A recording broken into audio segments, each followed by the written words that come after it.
السلام علیکم ورحمۃ اللہ وبرکاتہ. کیا حال ہے آپ لوگوں کا؟ الحمد للہ. نحمده ونصلی علی رسولہ الکریم، اما بعد فاعوذ باللہ من الشیطان الرجیم. بسم اللہ الرحمن الرحیم. رب اشرح لی صدری ویسر لی امری واحلل عقدۃ من لسانی یفقہوا قولی. سید رباب بنت نعمان رضی اللہ تعالی عنہا، ان کا خاندانی پس منظر، ان کا اپنا نام رباب ہے، والد کا نام نعمان ابن امر القیس ہے. ان کی شادی زرارہ بن عمرو بن عدی کے ساتھ ہوئی، اس سے معاذ بن زرارہ پیدا ہوئے. جب زرارہ بن عمرو وفات پا گیا تو پھر ان کی شادی معرور بن صخر کے ساتھ ہوئی. معرور، کبھی کہیں کسی حدیث کے اندر کسی واقعے میں معرور نام پڑھا ہے؟ کچھ یاد ہو؟ برا بن معرور، شاباش. کہاں پڑھا ہے برا بن معرور کے بارے میں؟ سیرت پڑھی ہے؟ شاباش، ویری گڈ. بیعت عقبہ میں، ٹھیک ہے. اور بشر بن برا ابن معرور جو ان کے پوتے تھے، ان کا نام بھی ایک واقعے میں ملتا ہے. اوکے. تحویل قبلہ جب ہوا تھا تو نبی صلی اللہ علیہ وسلم کہاں تھے؟ انہی کے گھر پر تھے. جی. تو ان کی شادی معرور بن صخر کے ساتھ ہوئی، جن سے برا بن معرور نے جنم لیا. تو برا بن معرور رباب کے بیٹے تھے. جیسے پچھلے بھی کچھ صحابیات کے واقعات میں نے یہ بات آپ کو بتائی تھی کہ ان صحابیات کی اپنی اور کوئی خاص کنٹریبیوشن نظر نہیں آتی سوائے ایک بات کے، اور وہ ایک بات کیا ہے؟ ان کی اولاد، کہ انہوں نے ایسے بچوں کو جنم دیا کہ جنہوں نے اسلام کی تاریخ بنائی ہے. یہ وہ ہیرے ہیں، ہیروں کی نرسری ہے جو نبی صلی اللہ علیہ وسلم نے لگائی. اور کسی بھی بچے کے اندر جو بھی کوالٹیز ہوتی ہیں اصل میں تو اللہ سبحانہ وتعالیٰ کی طرف سے ہی دی گئی ہوتی، لیکن ان کوالٹیز کو سامنے لانا، اس پوٹینشیل کو سامنے لانا، ان ہیروں کو گھڑنا، یہ کس کا کام ہوتا ہے؟ ماں باپ کا ہوتا ہے، اور پھر استادوں کا کام ہوتا ہے. اللہ سبحانہ وتعالیٰ نے درخت پیدا کیا، لیکن اس درخت سے فرنیچر کون بناتا ہے؟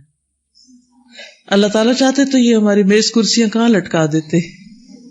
جیسے کنو اور سیب لٹکتے ہیں درختوں پر تو فرنیچر بھی لٹک جاتا، اور ہم اپنی پسند کے درخت سے جا کر اپنی ضرورت کا فرنیچر اتار لاتے. لیکن اللہ تعالیٰ نے ایسا نہیں کیا. اسی طرح اللہ تعالیٰ نے پہاڑ پیدا کیے، لیکن پہاڑوں سے گھر کس نے بنائے، یا مختلف چیزیں ان پتھروں سے کس نے بنائی؟ انسانوں نے بنائی. تو اللہ سبحانہ وتعالیٰ اپنی نعمتیں بندوں پر عام کرتا ہے، لیکن بندوں کا کیا کام ہے؟ ان نعمتوں کو صحیح طور پر استعمال کر کے انہیں مفید کاموں میں لگائیں، یوزفل کاموں میں، مفید ترین چیزوں پر لگائیں. اللہ نے انسان کو پیدا کیا اور انسان کو ٹیلنٹ دیا. اب انسان کا کیا کام ہے کہ وہ جو سونے کی کانیں اس کے اندر دفن ہیں وہ اندر ہی رہ جائیں. سونا کہاں رکھا گیا؟ کانوں میں، ہڈن ہے. تو اس کو نکالنا پڑتا ہے یا نہیں نکالنا پڑتا؟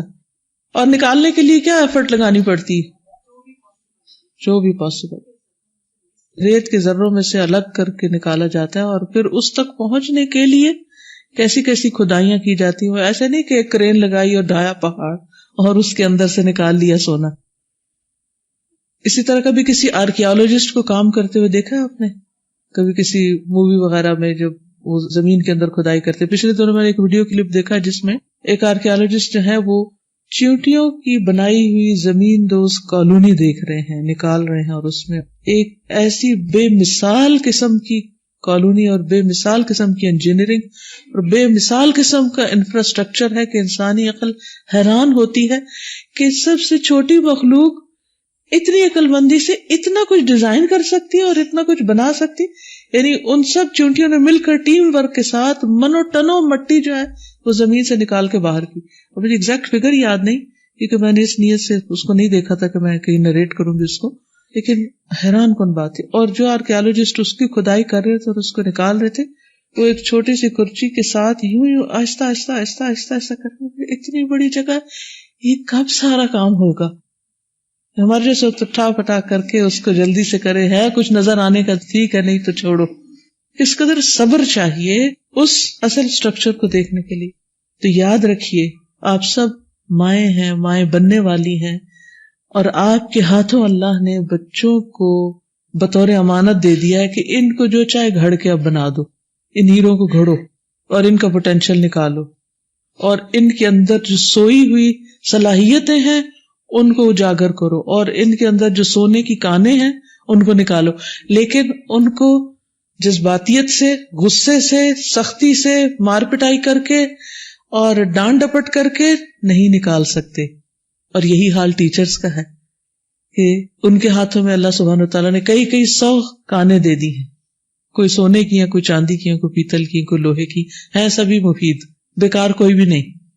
لیکن اب یہ ان کے اوپر ہے کہ وہ کتنے صبر و تحمل سے کام لیتے ہیں، اور کتنی محنت کرتے ہیں، اور کتنی دلچسپی ان میں لیتے ہیں، اور کس طرح ان کے اندر کا خیر باہر نکالتے ہیں.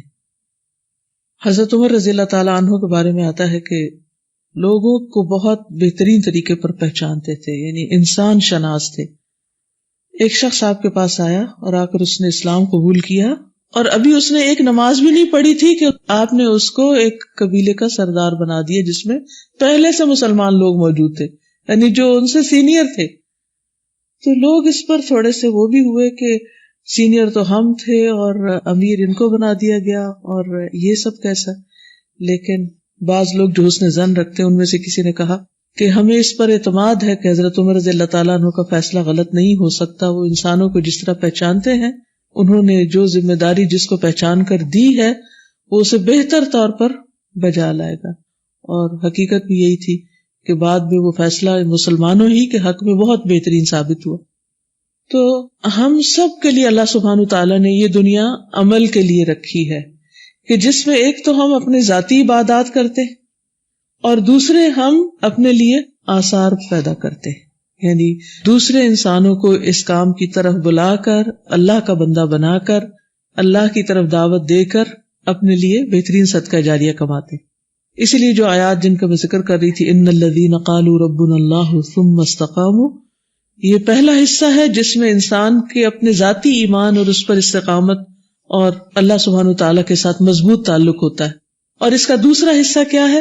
وَمَنْ أَحْسَنُ قَوْلًا مِّمَّنْ دَعَا إِلَى اللَّهِ وَعَمِلَ صَالِحًا، اس سے اچھی بات کس کی ہو سکتی ہے جو اللہ کی طرف بلائے اور نیک عمل کرے اور کہے کہ میں مسلمان ہوں. یعنی صرف اپنے لیے جینا کچھ جینا نہیں، اصل جینا کیا ہے؟ دوسروں کے لیے جیے. اور ہم عام انسانوں کے لیے نہیں بھی جیتے تو میں نے دیکھا ہے کیسی بھی ماں ہو وہ اپنی اولاد کے لیے ضرور جیتی، اولاد کے لیے جینا چاہتی، اولاد کے لیے کچھ کرنا چاہتی، اولاد کو کسی کامیاب مقام پر دیکھنا چاہتی.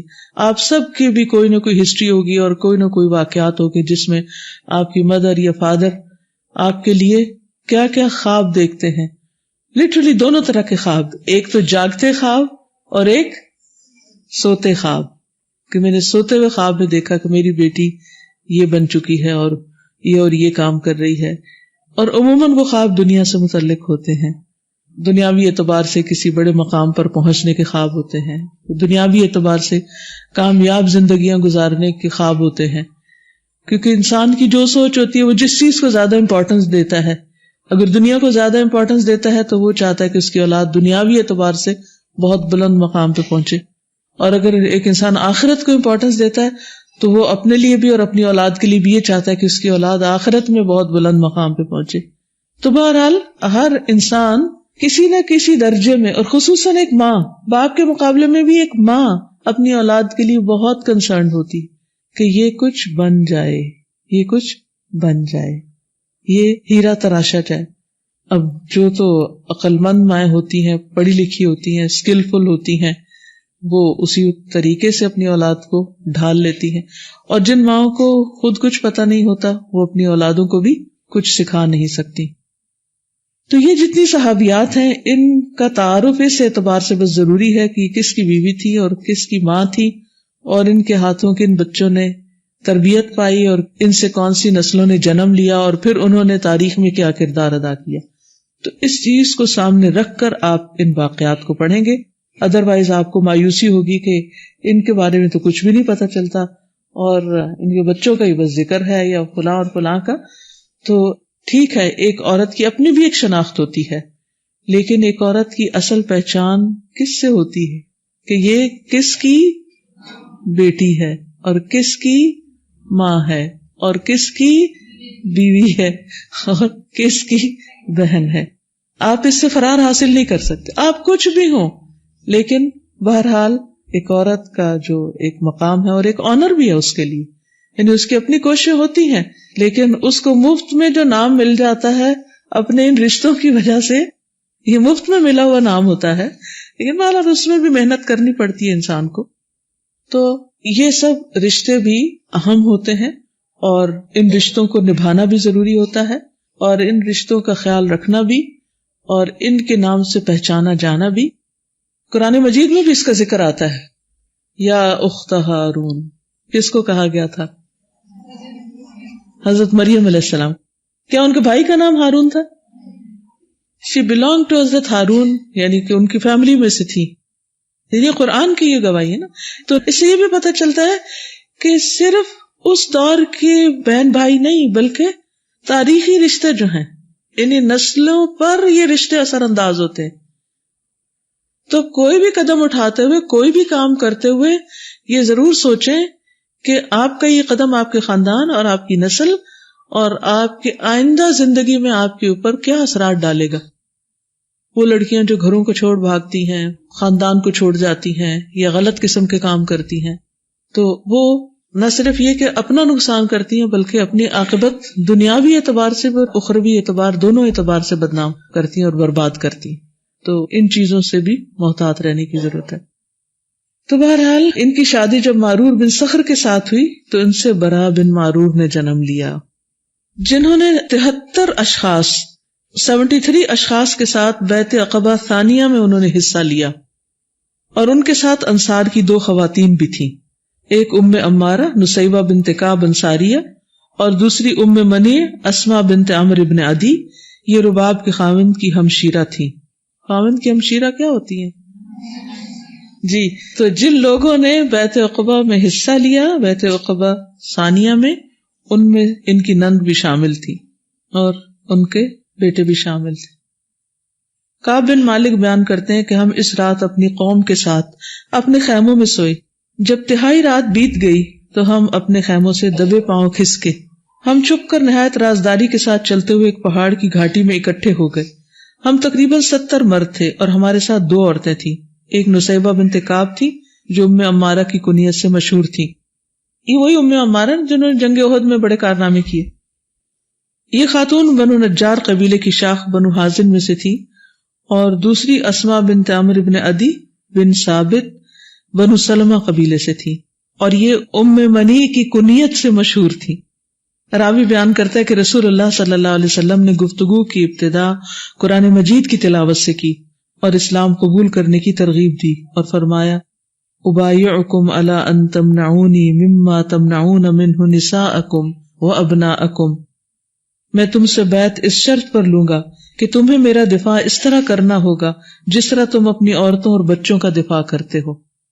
راوی کہتا ہے کہ برا بن معرور نے رسول اللہ صلی اللہ علیہ وسلم کا ہاتھ پکڑ کر فرمایا، ہاں مجھے قسم ہے اس ذات کی جس نے آپ کو حق دے کر بھیجا ہے، ہم بالکل آپ کا دفاع اسی طرح کریں گے جس طرح ہم اپنی عورتوں کا دفاع کرتے ہیں.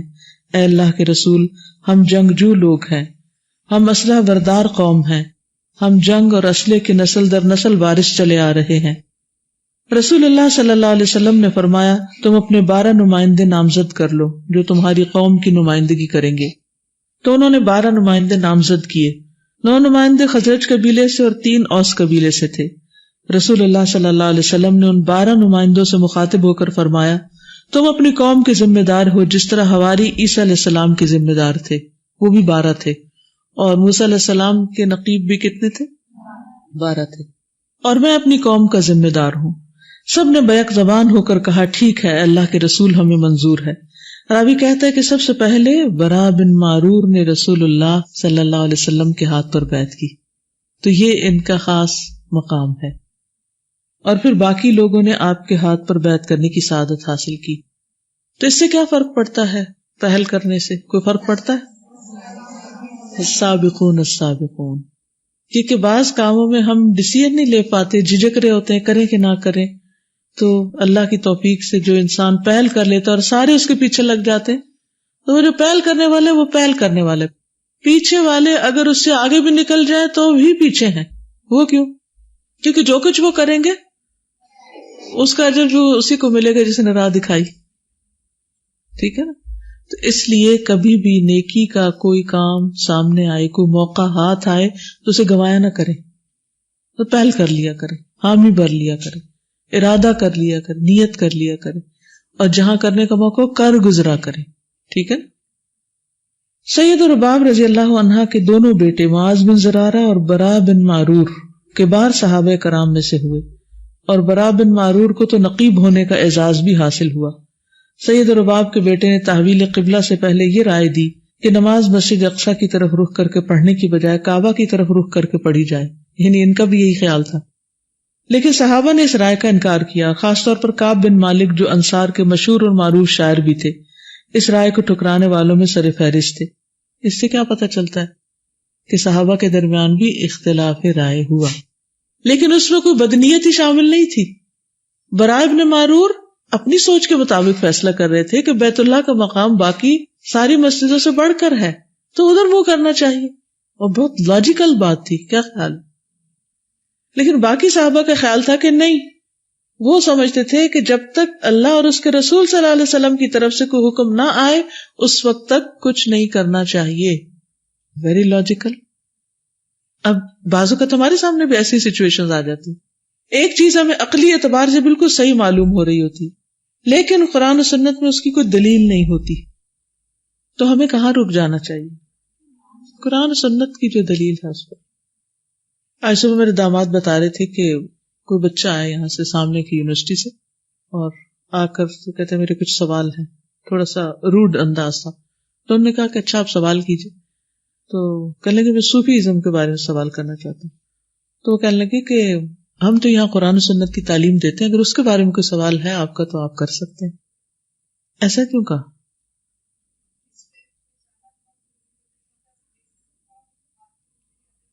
بالکل، اپنی اسٹرینتھ پہچاننا ضروری ہوتا ہے، اور دوسرا ایک سٹل میسج دینا بھی کہ اصل دین کیا ہے. یہ ازم وزم سب کہاں سے آئے ہیں؟ نبی صلی اللہ علیہ وسلم سے؟ ان کے اوریجن اور سورس وہاں ہے؟ نہیں، یہ سب بعد کی باتیں، اور اس پر اگر ہم بحثیں کر بھی رہے ہیں تو وہ کہیں ختم ہوگی، کہیں ختم نہیں ہوگی.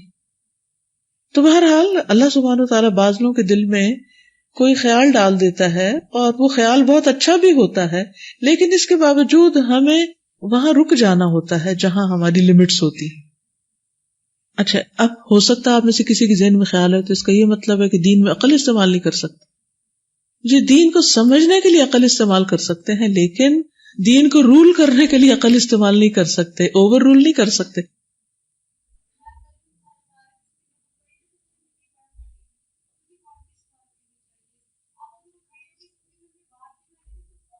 وہ بحث برائے بحث ہوتی، تو انڈائریکٹلی بتا دیا گیا کہ اصل دین تو قرآن و سنت ہے، کہ دین کا سورس تو یہی ہے نا. اب اگر آپ وہ چیزیں جو بعد میں لوگوں نے اپنے سے ایجاد کر لی، اگر ان پہ آپ بات کرتے بھی رہے تو کہاں اینڈ ہوگا؟ کچھ فائدہ بھی نہیں. تو اگر کوئی واقعی دین کو سمجھنا چاہتا ہے تو سب سے پہلے تو قرآن و سنت کو سمجھے، پھر باقی چیزیں اس کی روشنی میں سمجھ لے، اور سمجھ آ بھی جائیں گی. یاد رہے کہ سیدنا کعب بن مالک ان اشخاص میں سے تھے جنہوں نے بیعت عقبہ میں حصہ لیا اور رسول اللہ صلی اللہ علیہ وسلم کے دست مبارک پر بیعت کی. فرماتے ہیں کہ ہم اپنی قوم کے ساتھ حج کی غرض سے روانہ ہوئے. ہماری قوم کے سب افراد اس وقت مشرک تھے.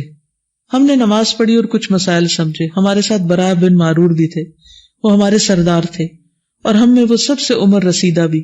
جب ہم سفر کرنے کے لیے تیار ہوئے اور مدینہ منورہ سے روانہ ہوئے تو برا نے کہا، ساتھیو اللہ کی قسم میری ایک رائے ہے، معلوم نہیں تم اس سے اتفاق کرتے ہو یا نہیں. ہم نے کہا کیا رائے ہے؟ اس نے کہا میری رائے یہ ہے کہ کعبہ کی طرف میں پیٹھ نہ کروں بلکہ اس کی طرف رخ کر کے نماز پڑھوں. ہم نے کہا اللہ کی قسم ہم تک تو یہ خبر پہنچی ہے کہ ہمارے نبی شام کی طرف یعنی مسجد اقصی کی جانب رخ کر کے نماز پڑھتے. یہ یاد رکھیے کہ حج مشرکین بھی کرتے تھے، اور جب ابتدائی قافلے جاتے تھے تو اس میں ہر طرح کے لوگ جاتے تھے. تو ہو سکتا ہے آپ یہ کہیں کہ اچھا وہ کہہ رہے ہیں کہ ہمارے لوگ کچھ مشرک تھے اور کچھ دین سمجھ گئے تھے اور کچھ، تو وہ ایک مکسڈ اپ سوسائٹی تھی، یعنی آپس میں لین دین رکھ رکھاؤ ابھی چل رہے تھے اور ساتھ ساتھ کچھ چیزیں چل رہی تھی، حتیٰ کہ پھر ایک وقت آیا کہ حق و باطل نکھر کر الگ ہو گیا۔ برا بن معرور نے کہا میں تو کعبہ کی طرف رخ کر کے نماز پڑھوں گا۔ ہم نے اس سے کہا کہ ہم اس طرح نہیں کریں گے۔ جب نماز کا وقت آیا تو ہم نے شام کی طرف رخ کر کے نماز پڑھی اور برا بن معرور نے کعبہ کی طرف۔ پھر ہم مکہ معظمہ آ گئے تو میرے بھائی نے کہا ہم نے برا کو ایسا کرنے پر برا بھلا کہا، لیکن اس نے اپنے موقف کو چھوڑنے سے انکار کر دیا۔ جب ہم مکہ معظمہ آئے تو اس نے کہا میرے بھتیجے، میں رسول اللہ صلی اللہ علیہ وسلم کے پاس جا رہا ہوں، آپ سے پوچھتا ہوں کہ میں نے دوران سفر جو کعبہ کی طرف رخ کر کے نماز پڑھی، کیا میرا وہ کام ٹھیک ہے؟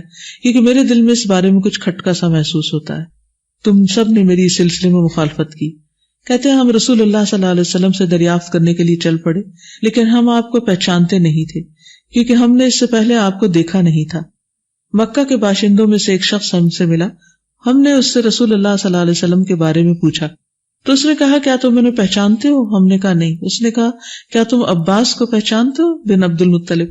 ہم نے کہا ہم عباس بن عبد المطلب کو پہچانتے ہیں کیونکہ وہ ہمارے پاس تاجر کی حیثیت سے گاہے بگاہے آتے رہتے ہیں۔ اس مکی شخص نے ہمیں بتایا کہ جب تم مسجد حرام میں داخل ہوگے تو جو شخص عباس بن عبد المطلب کے ساتھ بیٹھے ہیں وہی محمد مصطفیٰ ہیں صلی اللہ علیہ وسلم۔ برا بن معرور کہتے ہیں کہ جب ہم مسجد حرام میں داخل ہوئے تو ہم نے دیکھا کہ رسول اللہ صلی اللہ علیہ وسلم عباس بن عبد المطلب کے ساتھ بیٹھے، ہم نے سلام کیا اور ان کے پاس بیٹھ گئے۔ رسول اللہ صلی اللہ علیہ وسلم نے سیدنا عباس بن عبد المطلب سے فرمایا اے ابو الفضل، کیا آپ ان دونوں کو جانتے ہیں؟ انہوں نے کہا ہاں، یہ تو اپنی قوم کے سردار برا بن معرور ہے اور یہ کعب بن مالک۔ آپ نے فرمایا وہ کعب بن مالک جو شاعر ہے؟ سیدنا عباس کہتے ہیں ہاں۔ کعب بن مالک کہتے ہیں اللہ کی قسم مجھے یہ بات یاد رہی اور کبھی نہ اس کو بھلا پایا کہ رسول اللہ صلی اللہ علیہ وسلم نے مجھے شاعر ہونے کے حوالے سے یاد کیا۔ اس سے کیا بات پتہ چلتی کہ جب کسی سے ملاقات کریں تو کیا کریں؟ اس کی کسی اچھی کوالٹی کا، خوبی کا ذکر کریں، اس سے فاصلے ختم ہو جاتے ہیں، ایک دم لوگ قریب آ جاتے ہیں۔ جی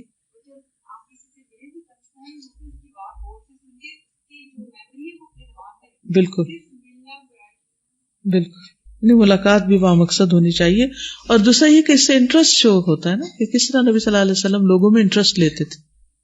برا بن معرور نے کہا اللہ کے رسول میں اپنے سفر پر روانہ ہوا، اللہ تعالیٰ نے مجھے اسلام کی طرف رہنمائی کر دی، میرے خیال میں یہ بات آئی کہ میں بیت اللہ کی طرف پیٹ نہ کروں، لہٰذا میں نے اس کی طرف رخ کر کے نماز پڑھی تو میرے ساتھیوں نے میری مخالفت کی جس سے میرے دل میں شبہ پیدا ہو گیا۔ اے اللہ کے رسول آپ بتائیں کہ کیا میرا موقف درست ہے؟ آپ نے فرمایا ابھی تم پہلے قبلے ہی کی طرف رخ کر کے نماز ادا کرو۔ تو برا بن معرور مسجد اقصیٰ کی طرف رخ کر کے نماز پڑھنے لگے۔ کیا پتہ چلتا ہے کہ اپنی رائے، اپنی عقل، اپنی پسند چھوڑ کر اتباع کر لیا۔ یہ واقعہ مسند احمد اور سیرت ابن ہشام میں ہے۔ برا بن معرور نے رسول اللہ صلی اللہ علیہ وسلم کے فرمان پر عمل پیرا ہوتے ہوئے اپنے موقف کو بدل لیا اور دین اسلام کے احکام پر عمل پیرا ہونے میں مصروف ہو گئے۔ انصار اپنے نمائندوں کے ساتھ مدینہ منورہ واپس آ گئے اور دین اسلام کی نشر و اشاعت میں مصروف ہو گئے۔ رسول اللہ صلی اللہ علیہ وسلم کے ہجرت کر کے مدینہ منورہ پہنچنے سے 1 ماہ پہلے سیدنا برا بن معرور وفات پا گئے، یعنی وہ نبی صلی اللہ علیہ وسلم سے پھر نہ مل سکے۔ وفات پانے سے پہلے اپنی کسی چیز کے بارے میں اس نے وصیت کی کہ یہ رسول اللہ صلی اللہ علیہ وسلم کے سپرد کرنا، یعنی جب آپ آئیں۔ جب نبی کریم ہجرت کر کے مدینہ پہنچے تو آپ کو سیدنا برا بن معرور کی وفات کے بارے میں بتایا گیا۔ آپ نے ان کے حق میں رحمت کی دعا کی، ان کی قبر پر گئے، نماز جنازہ پڑھی، اور جو چیز وصیت کی بنیاد پر رسول اللہ صلی اللہ علیہ وسلم کے سپرد کی گئی تھی وہ آپ نے ان کی اولاد کو دے دی۔ اللہ تعالیٰ ان پر، ان کی والدہ پر اپنی رحمت کی برکت برسائے اور تمام انصار پر اپنی رحمت کا سایہ دراز کرے۔ ابھی تک کی جو گفتگو ہوئی ہے اس پر اگر آپ میں سے کوئی اپنے خیالات کا اظہار کرنا چاہے تو کیجیے، پھر اس کے بعد میں چند چیزیں مزید ایڈ کروں گی انشاءاللہ۔ کیا سیکھا آپ نے اول سے لے کے اب تک کی گفتگو؟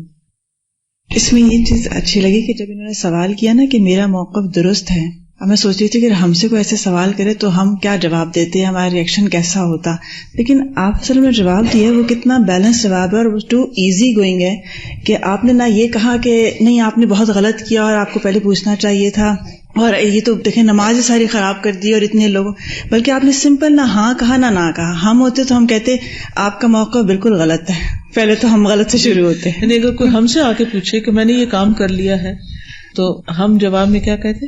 انتہائی غلط کیا ہے، تمہیں یہ نہیں کرنا چاہیے تھا. جبکہ آپ نے بہت ایزیلی کہا کہ ابھی تم پہلے قبلے کی طرف رخ کر کے نماز پڑھ لو، بس نہ ادھر کہا نہ ادھر کہا، بلکہ صرف گائیڈ کیا اور انہوں نے سمپل اس کو فالو کر لیا. نہ یہ ہوا کہ باقی لوگوں نے ان کو تانا دیا کہ دیکھا ہم آپ کو پہلے ہی کہہ رہے تھے. اور میں وہاں شکایتوں کا انبار شروع ہو گیا کہ فلاں نے یہ کہا تھا، فلاں نے یہ کہا تھا، اب آپ ان کو ذرا سمجھائیں. اور نہ ہی یہ ہوا کہ بعد میں ساری زندگی ان کو اتنا ہی بے اعتباری سمجھا جاتا کیونکہ آپ نے پہلی دفعہ یہ کام کیا تھا، اس لیے آپ تو ہیں ایسے کہ آپ تو خلاف ہی جاتے ہیں. یعنی اتنی چھوٹی سی بات میں کوشچن آنسر بہت امپورٹنٹ. اگر لا تکن سرسارن کو سامنے رکھ کے دیکھیں تو صحابہ کرام کے اندر یہ خوبی بہت زبردست طریقے سے نظر آتی ہے کہ وہ کام کی بات کرتے ہیں، مطلب کی کرتے ہیں، آگے بڑھتے ہیں، پچھلی باتوں کو بار بار نہیں دہراتے رہتے. ہماری مشکل کیا ہوتی ہے کہ ہم ماضی کے قصوں کو نہیں بھولتے، اور اگر کسی سے غلطی ہو جائے تو اس غلطی کو بار بار یاد دلاتے رہتے ہیں، اور اچھا ہو جائے تو وہ بھلا دیتے ہیں. اس طرح یہ کہ یہ خود آگے آ کے کہہ رہے ہیں کہ کیا میں نے درست کیا. اب یہ نہیں ہوا کہ خود تو اپنے آپ کو سمجھاؤ کہ میں تو ضروری صحیح ہوں، یہ سب غلط ہوں گے. ہم یہ بھی ایک اپنے آپ کو سمجھ لیتے ہیں کہ اگر اختلاف کا مطلب یہ ہے کہ باقی سب غلط ہیں اور ہم تو ہیں ہی 100%. جی، اور اگر ان سب نے اعتراض کیا تھا کہ تم غلط کر رہے ہو تو ان کے دل پہ یہ بات آئی اور ضد کا شکار نہیں، انا کا شکار نہیں، انہوں نے پھر مزید کنفرم کر لیا. کیونکہ ہم اگر ایک دفعہ ایک کام کر لیں تو پھر ہم سوچتے ہیں کہ ساری دنیا کو غلط ثابت کرنے میں زور لگا دیں اور اپنے آپ کو، چاہے ہمارا موقف غلط ہو، اس کو صحیح ثابت کرنا شروع کر دیں. تو یہ جو غلطی کو مان لینا اور اپنی رائے بدل لینا اور اپنے طریقے میں تبدیلی لے آنا، یہ کیا آسان ہے؟ دنیا کا مشکل ترین کام، لیکن اس کے لیے آسان ہے جو اپنی اصلاح چاہتا ہو اور اپنی آخرت کی خیر بنائے. السلام علیکم. بعض اوقات بہت سے کام ایسے ہوتے ہیں جنہیں ہم نیکی سمجھ رہے ہوتے ہیں لیکن وہ سنت کے خلاف ہوتے ہیں، تو ایسے کاموں سے پرہیز کرنا چاہیے. اور جو ہی پتہ چلے کہ سنت یہ نہیں کچھ اور ہے تو اپنا طریقہ بدل لینا چاہیے. ٹھیک. مجھے سب سے اچھی بات یہ لگی تھی کہ بیعت عقبہ کے موقع پر کہ جب آپ سے نے فرمایا تھا کہ تم نے میرا دفاع اس طرح کرنا ہے جیسے تم اپنی عورتوں کا کرتے ہو، تو انہوں نے پہلے اپنی اہلیت ثابت کی ہے کمٹمنٹ سے پہلے، کہ پروف کیا ہے کہ واقعی میں اس چیز کے اہل ہے. کہ جیسے ہم لوگ ان کا کہ ہم اسلحہ بردار قوم ہے اور ہم جنگ اور اسلحے کے نسل وارث چلتے آ رہے ہیں. اور ایک اور چیز یہ مجھے اچھی لگی ہے کہ جو پبلک ریلیشنز ہوتے ہیں اس کا بھی ایک یہ رول ہے کہ آپ جس سے ملتے ہیں اگر آپ اس کا نام لے کے اس کو ایڈریس کریں، تو آپ اگر کوئی ڈیل کر رہے ہیں، کوئی بھی کسی اور طرح کا آپ بزنس ریلیشن شپ بھی کر رہے ہیں، تو اس کی کامیابی کے چانسز بڑھ جاتے ہیں اس میں. اور تیسری چیز ایک یہ تھی کہ جیسے اختلاف پیدا ہوا ہے تو قرآن پاک میں جس طرح ہم نے پڑھا تھا کہ آپ سے کہا گیا کہ آپ ان لوگوں سے کہتے کہ میں نے اپنا چہرہ جو ہے وہ اللہ کی طرف کر لیا، اور ان لوگوں نے بھی جنہوں نے میری پیروی کی، تو کیا تم بھی اسی کی طرف اپنا رخ کرتے ہو؟ تو یہ مطلب دعوت کا جو یہ اصول ہے تو یہ بھی یہاں پہ نظر آتا ہے کہ ہم اللہ کی طرف جو ہے وہ متوجہ کر دیں لوگوں کو. شاباش، ویری گڈ. جی، بہت دفعہ ایسا ہوتا ہے کہ ایک نیکی کا موقع جس سے بہت سے لوگ کر سکتے ہیں، لیکن اس نیکی کو کرتا صرف وہی شخص ہے جس کے دل میں اللہ تعالیٰ خیال ڈالے. تو ہمیں دعا ضرور کرنی چاہیے کہ اللہ تعالیٰ ہمیں نیکیوں میں سبقت کرنے والا بنائے. جی، اب دیکھیں کہ ان کی زندگی کتنی تھی، کتنی تھوڑی سی زندگی تھی، لیکن جتنی بھی زندگی تھی اس میں نیکیوں میں آگے بڑھنے والے نظر آتے ہیں. تو آپ صلی اللہ علیہ وسلم کا ہاتھ پہلے پکڑ لیا بیعت کے لیے، اور پھر اس کے بعد قبلے کے بارے میں بھی سوچ رہے ہیں. اور پھر آپ دیکھیے کہ جب قبلے کی تبدیلی ہوئی تھی انہی کے گھر میں آیات اتری، نبی صلی اللہ علیہ وسلم نے ان کے ہاں ہی اپنا رخ تبدیل کیا. السلام علیکم.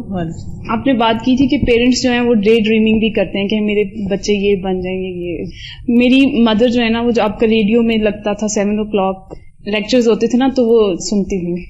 ہم لوگوں کا ٹائم ہوتا تھا 7:30 اٹھنے کا نا، تو وہ جیسی آواز آتی تھی نا نعبدو وصلی، تو پتہ چل جاتا تھا 7 o'clock ہو گیا.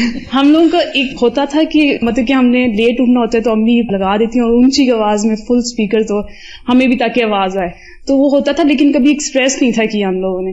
ایک دفعہ نیبر سے نا مٹھائی وغیرہ آئی، امی گھر پہ نہیں تھی، تو جب ہم نے امی کو دی نا تو امی نے کہا کہ آپ نے پوچھا ہے کہاں سے آئی ہے؟ ہم نے کہا نہیں.